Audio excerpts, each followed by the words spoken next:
Hi, I'm Rita. Welcome back to my booktube channel, Life Worth Reading.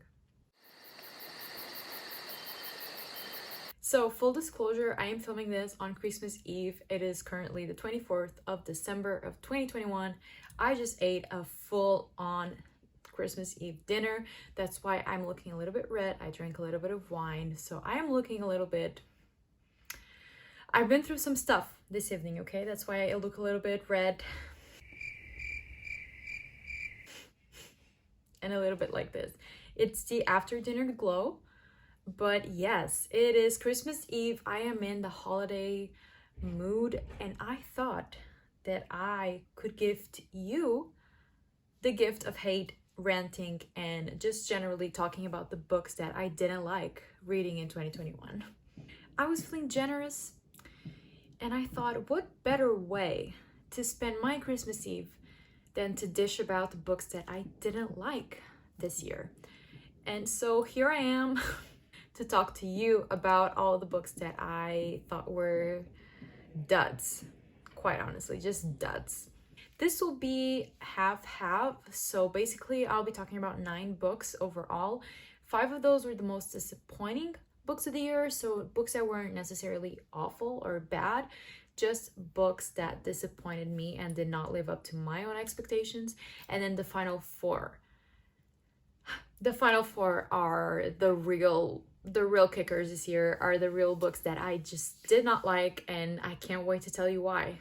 Since it is Christmas and I am feeling generous, I will not bore you with a disclaimer. I feel like everybody just knows already. Like, if you clicked on a video that says my worst and most disappointing books of 2021, like, you know what's coming.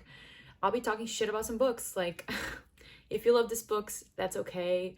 I honestly eat these types of video up every single year. Like, I love seeing other people's like worst books of the year lists. So I hope that you get some benefit out of this, and I hope that you to some extent enjoy what I have to say. Without further ado, let's just get into firstly the 5 most disappointing books of 2021. To kick this off, I want to talk about a few horror books that I read this year that were not it. I love reading horror books. I've been getting more and more into it, and I want to start with one that was not necessarily bad. It was actually a good book, but I just DNF'd it because I could not stand it, and that was Centuries the Flesh by Agustina Basterica. And this book is basically about a world where all animal meat is contagious and contaminated, and so humans have to start eating other humans.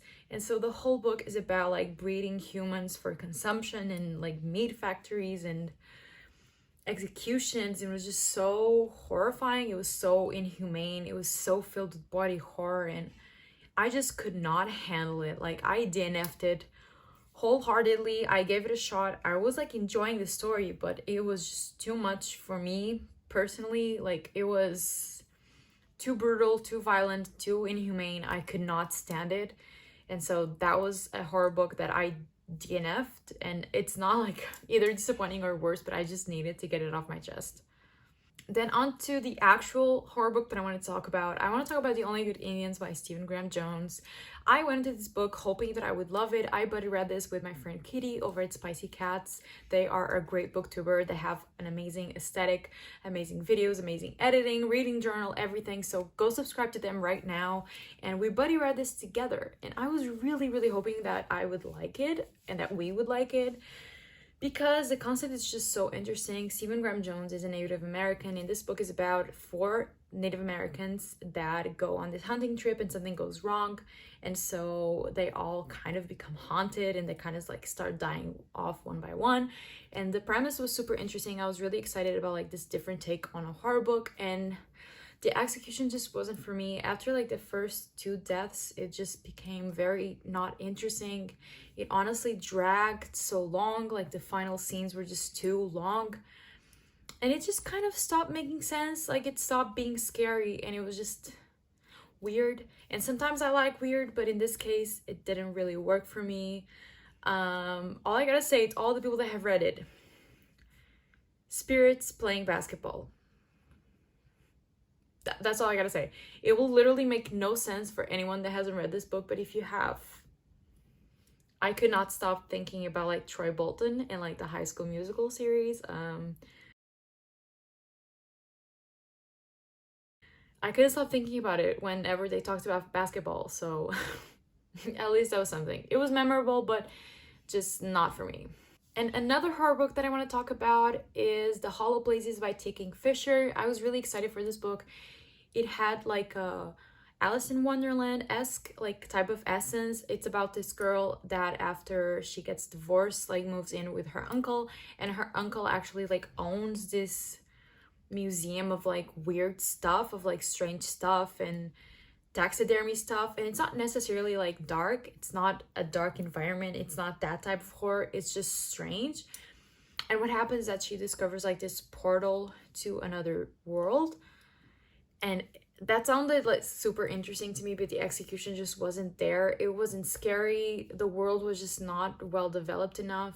The characters were not that interesting. Like our main character, she did a lot of things wrong, and she had like the gay best friend stereotype, which I was like a little bit over it. And overall, it wasn't scary. It was also like weird, but not the best type of weird. And yeah, like towards the end, I was just like, what's happening? Like, I will give it points for being more memorable and for being a very visual book. Like if you're someone that can visualize scenes in books, this was a good book for it. Like I specifically remember a few scenes when they were in this other like world, but other than that, it didn't work for me. It was like middle road, like 3 stars, and I was very disappointed by it. Next up, I want to talk about The Secret Lives of Baba Seki's Wives by Lola Shonwin. I've been recently really getting into African literature, and so I was really excited to read this book by this author, but holy shit, it was not what I expected to read, in the kind of worst way possible. So this book is about our main character. I do not remember the names of anyone in any of these books that I've read, so I'm really sorry about that. But our main character marries into this family. She marries Baba Segi, and basically he has other wives. So he has this whole family. She's the 4th wife, and they all have and he has kids with each of the wives. And so I thought that it would be like a more comical, like satirical side of things, like mocking this system, and I thought it would just be a little bit more lighthearted than what it was, because in the actuality, like the story is so brutal. The wives are horrible people. They treat her so badly. Baba Segi is an abusive man. They are abusive as well. So it's just a whole combination of like abuse and violence and just sadness and cruelty, and it was not what I expected in a bad way. But at the same time, it wasn't like a drama. Like it wasn't I don't feel like it was supposed to be a sad book, but it was. So it was a very confusing experience reading it. I did not like the way it made me feel. I rooted so hard for our main character to stand up for herself, to do something with her life, and it just didn't happen that way, and it wasn't written that way, and it was just like a very frustrating read. And unfortunately, like it was very disappointing, and I didn't really like it, and that was upsetting to me because I was really hoping that I would. And next up is Learn My Lesson by Katie Roberts, a very, very different type of book. If you don't know, Katie Roberts is a very popular smut author, and this was my first book by that author, and so I was really excited for it because this is a part of the Wicked Villain series, where basically our good friend Katie, she takes like Disney villains and gives them their own smut books, I guess. And so this book is about Hercules, Hades, and Megara. I think it's Megara and not Megan, but if I'm wrong, I'm sorry. My brain is fried. And I liked their dynamic, like Hercules and Megara. It was amazing. Their chemistry was off the charts. They were amazing, like partners to each other. I loved their dynamic throughout the whole book. But Hades just ruined the whole vibe. Hades was the worst. He was cruel. He was horrible. He wasn't sexy. Like, it just didn't work with him there. It did not work. Like I didn't like it. I really didn't like it. I didn't like him being there, and it just sucked the enjoyment of the book right out. The plot was stupid, but like it's a smut book. I didn't expect the plot to be amazing, but yeah, like Hades he ruined the whole vibe for me, and I can't forgive that. And so I still haven't read any other Katie Roberts books, and I still haven't continued on with the Wicked Villain series, but I might. But this one, yeah, it wasn't it. 2 stars. Not for me. And finally, my most disappointing read of the year, like border on the worst book that I've read. Like, it almost made it into the final four. It's The Gilded Ones by Namina Forna. I hate to say it. I really, really do. This was a YA fantasy that released in 2021. This cover was everywhere. Everybody was talking about this book, like, up to its release. I was super excited to read it. I was just there for it. And then when I read it, it was just not it. It really wasn't it. Basically, my problems with this book: the plot, not great. The plot twist, even worse.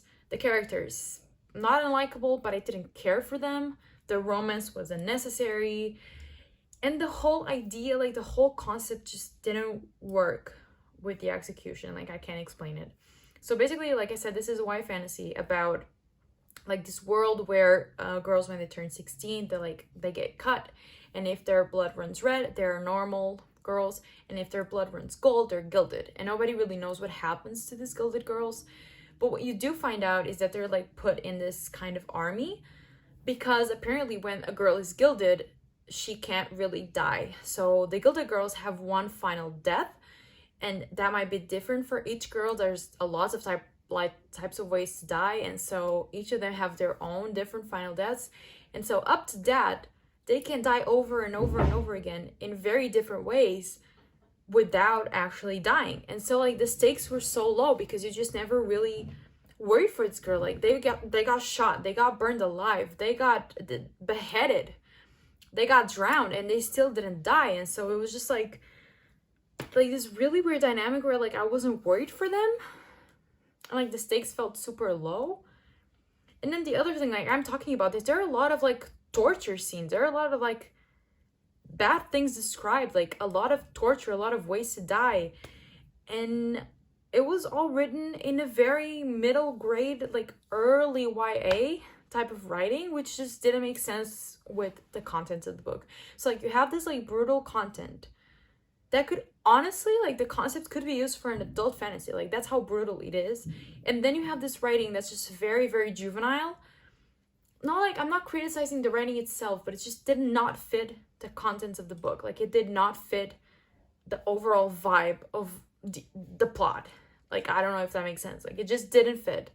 And so it was like a very strange experience where like I felt like I was reading a middle grade that had like adult violent themes, and it didn't work for me.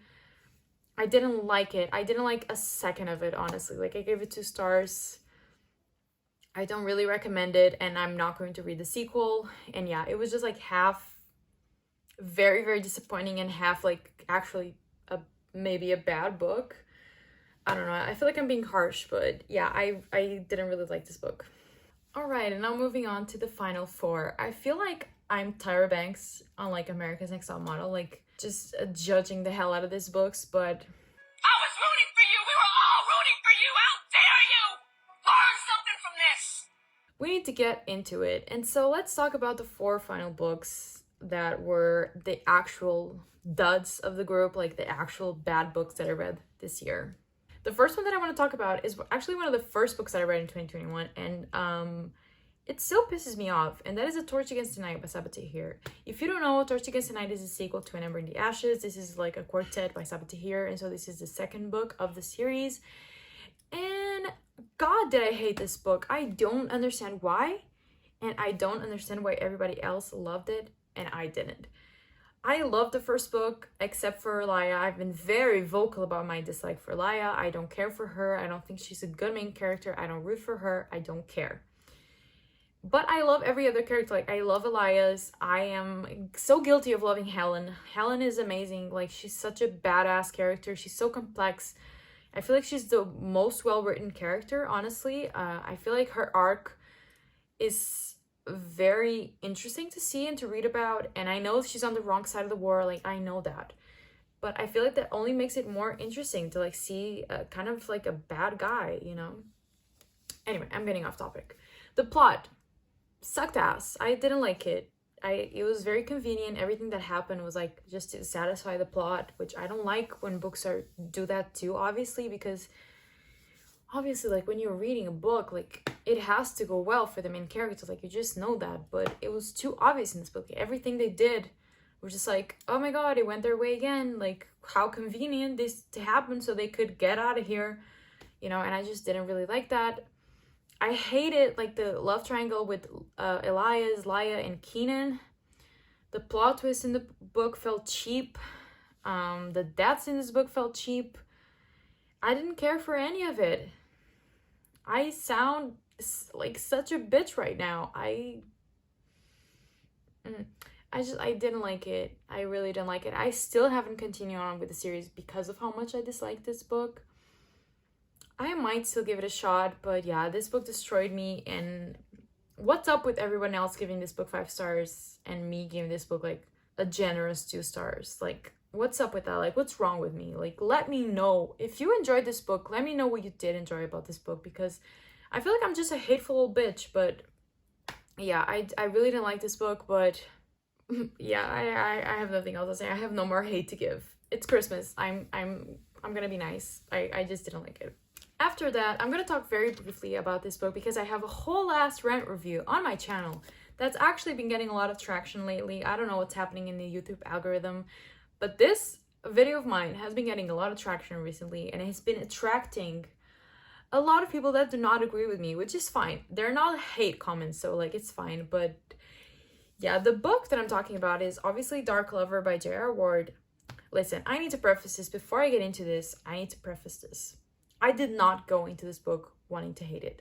This was not a planned rant review. This was not like a let me read a bad book so I could talk about it thing. It really wasn't. Like, I wanted to like this book. Like, I bought this book secondhand because I thought that I would enjoy it. It was like my first dark romance. It was like my first time reading about like actual vampires and shit, and I was just so excited for it. Everyone said this book was dark, smutty, incredible, and y'all lied to me. That's all I gotta say. Y'all lied. I'm sorry, but those were lies, straight up. The main characters were boring. The plot was, this was too plot heavy. This is 400 pages. Too plot heavy, and the plot wasn't the most interesting. The characters weren't well thought out. They really weren't. They were very one-dimensional. The thing that bothered me the most was that the sex wasn't even good. Like, I'm not trying to kink shame. Actually, this is the opposite of kink shaming, because this book had such vanilla sex. Like, it was over like that. Like, it was so based on like animalistic urges. It was so based on like sexual instinct rather than chemistry. And I get that some people might like that. I found out that I do not. I prefer chemistry. I prefer the build-up. I like well-written, thought-out sex scenes. Like, I do. And this just wasn't it. It was like, bam, bam, I'm in, I'm out. And that ain't for me. And also, after they got married, like the last 200 pages, there was no sex at all. There was no romance, no nothing. And I'm just like, did I really read half of this book to then have another half that's just plot? And just like gang wars between vampires? Like, no thank you. And above all, this book is misogynistic as hell. I've talked about this book, I ranted about it. I know it was written in a different time, I know that, but it's transphobic. It has a lot of women hate. There's a lot of negative talk about sex workers, sex work in general. I didn't like it, and I could forgive it for being written in a different time. But J.R. Ward, you cannot have a book that's transphobic and misogynistic and then also a bad romance. You can't have both. Either you write a good romance that didn't age well, or I will expose you for not writing good romance that's also transphobic and misogynistic. And I don't think I'm an asshole for that, but you might disagree. If you are more interested in my full in-depth thoughts on this book, go watch that rant review. If not, I'll just leave it here. Y'all lied to me, and I'm very disappointed. On to the last 2 books. This will be brief as well. It's Siege and Storm by Leigh Bardugo. I mean, anyone that says this book isn't good has Stockholm Syndrome. I'm so sorry. Why is this in my worst books and not the most disappointing if it's really not that bad? It's because the Shadow and Bone trilogy overall, I feel like it is kind of a disappointing YA fantasy. I feel like after the show, everyone that has read it's like, yeah, 3 stars. Like, it's a fine trilogy. It's not the best. And so because the series is already kind of disappointing, I have to give extra points to Siege and Storm for being the most boring out of them all and for being the worst one in the trilogy. And I'm so sorry to any Siege and Storm stands out there. Not even Nikolai, my love, Nikolai could save this book for me. Not even he could do it. he did not have enough personality to save this book for me. It was boring. I love when books get into politics, but the particular politics of this book did not interest me. Nothing happened. It suffers from the worst middle book syndrome I've ever seen. And yeah, it was the worst one out of the trilogy, and also one of the most boring books overall that I've read this year. So yeah, it belonged on the final 4. And last but certainly not least, the worst book that I read in 2021, the book that fills me with the most hate, and that is obviously The Maidens by Alex Michaelides. Listen, I will not get super into this book because I already have a whole reading vlog where I read this book, and I also talked about it in my recent reads, which was my last video. So I'm not going to get like super into it because I don't want to repeat myself, but this is the worst plot twist I have ever read. Sorry. And not the worst in like the most predictable. It's not the worst in like it didn't make any sense, but like it's not even the worst in that category. It was just the worst. If you've read this book, you know what I'm talking about. It was horrible. It was disgusting. It was everything that I hate reading in a plot twist. And like, even if you don't want to read this book, I'm begging you, please go on Google and see the spoilers. Like, go look at the plot twist and tell me if it's not the worst thing you've ever had to read with your own 2 eyes. Please, like, it was so disgusting. Like, to an extent that I can't even explain. So, which sucks because like I liked the experience reading this. I don't mind Alex Michaelides' writing. I love the setting. I love trying to prove that this one person did the murders instead of trying to figure out who did it. But that ending, that fucking ending, man. Oh, I just hated it. The more I thought about it, the more I hated. Like in my reading vlog, like it didn't fully sink in how much, like what it really meant. It did not sink in. Like the more I think about this book after I've read it, the more I'm like, this is not good. This is bad, actually. And so, worst book of the year, don't recommend it. There are so many more thrillers out there that you should be reading, and this one just wasn't it. But please do that favor, Google it and go see what I'm talking about, because I want you to be as mindfucked as I am. So, how did you enjoy spending your Christmas night with me as I rant about the worst books of 2021? I really spread the holiday cheer on this one. I really felt it. And I don't know, I hope that this wasn't like too bad. I simply love watching other people shit on books they've read this year. I eat that shit up every single time. So I hope that you got some enjoyment out of this. If you've loved any of these books, do let me know. Like, I'm super interested in seeing if anyone loved any of the books that I personally didn't like. And yeah, like I don't like these books to be like overly negative, but I think it's also fun when we like let loose and talk about what we didn't like in a book. I feel like that's so much fun. I hope that you enjoyed this video. Subscribe to my channel if you want more bookish content. Follow me on Twitter, on Bookstagram, add me on Goodreads. I'm going to leave all of that linked down below. And I think that's pretty much all I gotta say. I hope that you have a nice day. I hope that you have nice holidays, a nice Christmas. And always remember that life is worth reading.